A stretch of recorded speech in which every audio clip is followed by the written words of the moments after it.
Hi, boys and girls. Can you think of anything that we do each and every day more than one time a day? Everybody must do it in order to live. We eat. Every day we consume different types of food for breakfast, lunch, dinner, and even snacks. We eat food every day. But have you ever taken time to think about the food that you're eating? Where does your food come from? What is the food doing once it's in my body? How do I know what good foods and bad foods are? Where do the grocery stores get the food from? Well, I have some books that we are going to read and explore that will answer all of these questions and more. From historical nonfiction books like Let's Learn About Sugar to funny fictional books like The Bernstein Bears and Too Much Junk Food to informational books such as The Life and Times of Corn.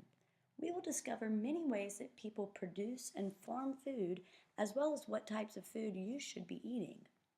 We'll fly with Mr. Possibility across the world in one book where we discover all the different ingredients of ice cream and how ice cream is made. We will even hear the story of a young rabbit named Cecil who wants to grow his very own garden full of fresh vegetables. Farming is very important for many different types of food.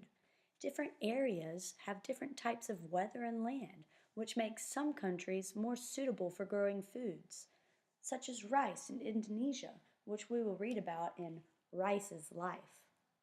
We will also discover why eating and drinking certain things are bad for our bodies, like the artificial flavoring and empty calories that we learn about in the book called What's in Your Soda, or why eating pasta is good for you before going on a long run or a long trip to the playground, which we'll read about in Let's Visit a Spaghetti Factory.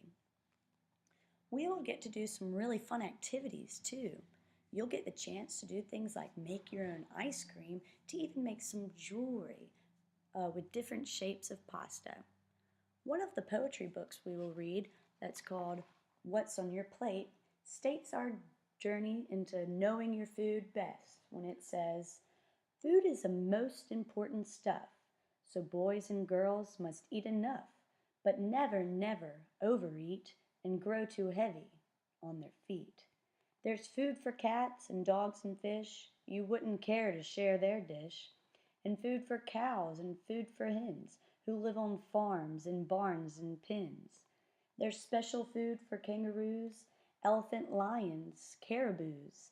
No one will serve this food to you unless you're living in the zoo. There's people food like cheese and meat, but some of it is much too sweet, and some of it is junk. It tastes delicious, but isn't in the least nutritious. This little book will help a lot to show and tell you what is what, so you can choose the foods you should that taste delish and do you good." All right, boys and girls, let's learn about all of our food and knowing more about our food.